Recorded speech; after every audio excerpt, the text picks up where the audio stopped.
front of me right here on Undisputed. Catch it Monday through Friday on FS1.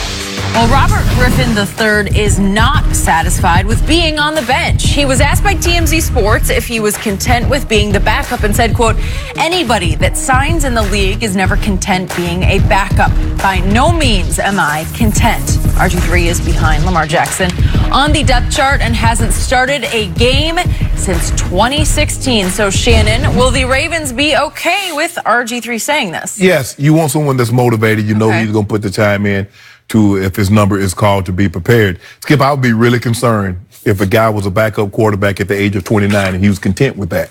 Brian Hoyer is one thing. Josh McCown is one thing. The guy is 29. He's been a starter. He's enjoyed success.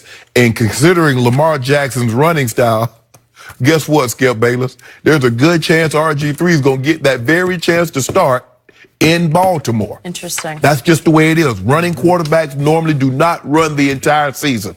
Bad things normally happen. Now, Cam is the outlier, is the anomaly, a guy that run. Now, he didn't run as much as last year as he has in the past. But RG3 knows running quarterbacks, Marcus Mariota. So I have no problem with him saying this. I'm sure the Ravens do not have a problem. They're going to give Lamar Jackson. Lamar Jackson is firmly entrenched as the starting quarterback. But we know, Skip, with that style of play, you take a lot of hits. I don't think the Ravens are going to love this because it's clear cut to me. I mean, don't you think it's sadly delusional that RG3 actually thinks he can go compete and win the job in camp? No, he's not going to win the job. Okay, well, that's what he's saying. I'm going to go compete and win the job. Right? No, he's not. Okay, well, I agree with you. No. There's no way. I thought I thought he was saying he wants to be a starter, knowing that opportunity, he's not going to training camp to compete for no job. They're bringing you into camp to be the backup for the job. And if something happens to Lamar. Story. Yeah. Right.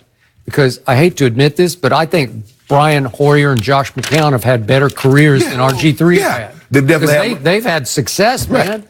RG3 had success. That was your guy. Loved him. Loved him before that draft. I said he'll be better than Andrew Luck. He was for a year. He backed me up. He was Offensive Rookie of the Year. He took that team from worst to first. They won the division. Yeah, won 6 straight games. Yeah. He went 9-6 as starter. He put on a show of shows at Jerry World on Thanksgiving. He went 19-27 for 304 and 4 touchdowns against Jerry's Cowboys on the biggest stage in the sport, that big late day. That was a good game. I like that. I watched it. Yeah, 38-31 Washington.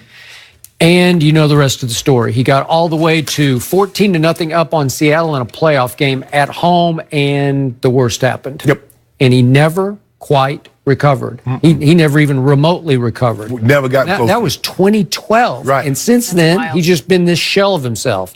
Not much. He went 3-10 in 2013, 2-5 in 2014, didn't even play in 2015, well, Skip, and you know the rest of the thing story. was, I thought earlier in his career, Skip, he focused on his brand as opposed to focusing on the brand of football that he needed to play. Yep. He's rehabbing, but he's shooting a documentary about his rehab. He was. And still he's getting married. He's going to Kentucky Derby. Bruh, you get an opportunity to do all those things. The most important thing, sometimes guys forget, Skip, the things that allows them to do all these things is the very thing that you're neglecting, which is football.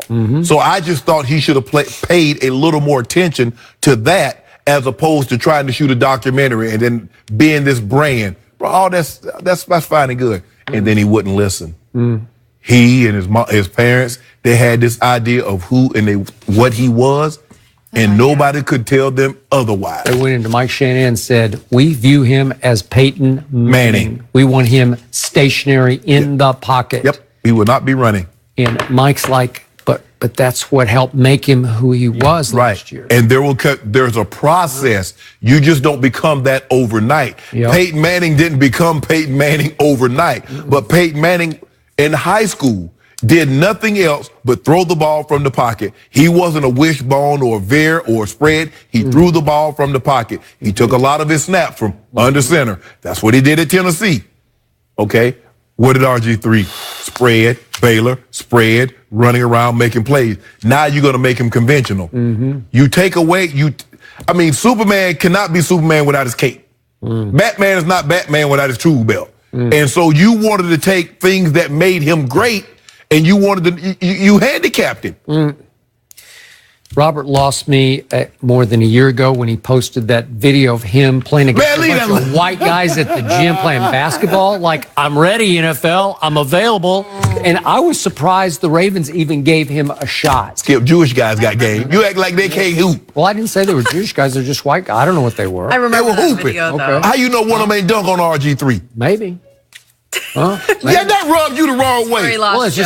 just that's your promotional video for I'm ready. Yeah, NFL. maybe not the Hey, best. RG3, Skip got like 4 or 5 basketballs in his car. Come out here to LA and put something on. That would be I interesting. would be putting something on again. We gotta tell you guys what Sean McVay did to Cliff Kingsbury. He pulled an interesting prank on the guy. We'll explain.